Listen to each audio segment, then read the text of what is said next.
За өнөөдөр болохоор бүгдээрээ бэлгэдлийн тухай яринаа. Бэлгэдэл гэдэг зүйл маань бол санаг гаргах бас хамгийн чухал зүйлийн нэг байдаг.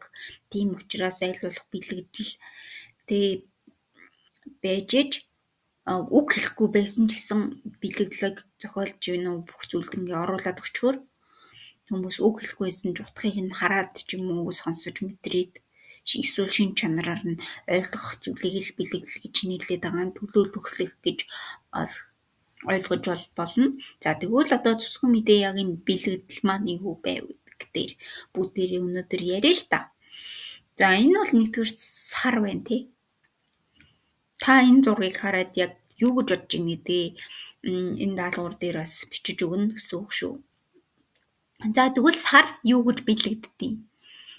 Элэг бүтэн байх гэдэг ч юм уу тий. Утга санаа сарнаа бол төгс төгөлдрийг илэрхийлдэг ч юм уу. Тэгэж өрөнгөсөн үзэл санаагаа бэлэгдэн штэ. Тиймэрхүү зүйлүүдийг болоод ингээд төлөөлөж өгч штэ. Энийг бол бэлэгдэл гэдэг байгаа. За тэгвэл доошлоод үзэхээр энэ сэлэм яг юу бэлэгдэж энэ зураг дээр орсон бэ? Энэ титэм юу вэ?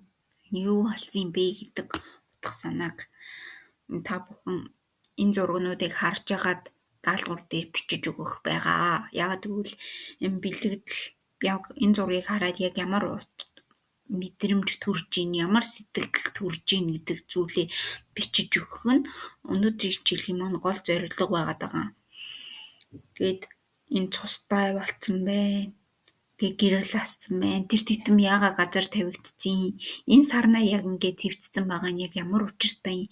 Энэ бүхэн яг юу илэрхийлэх гээд байна вэ? Ямар санаа байна вэ гэдгийг бүгдээрээ лавлаж мэдэж сурах нь олвол нэгдүгээр зургийг тайлж унших хамгийн чухал зүйлийн нэг байдаг. За тэгвэл одоо дараагийн зурган дээрээс харъя л та. За тэгвэл энэ мөсөн луу байж штэ. Яагаад заавал мөсөн луу гэдэг талаас нь бас бичиж өгөөрэй гэж хүсэж байна.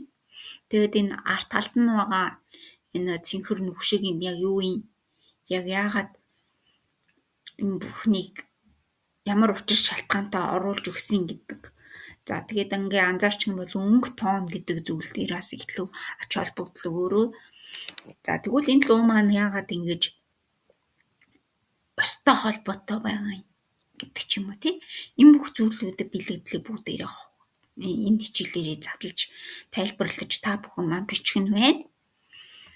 За тэгвэл энэ зургаас яагаад цэнхэр нүдтэй болсон бэ гэдэг тухай бас бичин гэсэн үг. Яагаад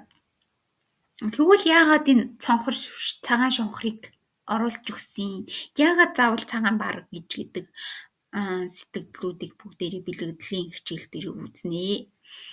Одоо цагаан шонхор гэх юм бол нэгдүгээр их ховор төрөл байдаг гэдгийг та бүхэн сайн мэдэх байх. Тэгээд энэ ховор төрлийн амьтныг яагаад энэ зохиол дээр оруулж өгдөг тухай амьтнаар одоо юуг төлөөлүүлж илэрхийлэх гээд байгаа гэдэг утга санааг бас давхар агуулж өгч байгаа гэсэн. За тэгвэл одоо энэ зурган дээрээс харахаар манай клипэн дээр огт ороогүй зураг л да.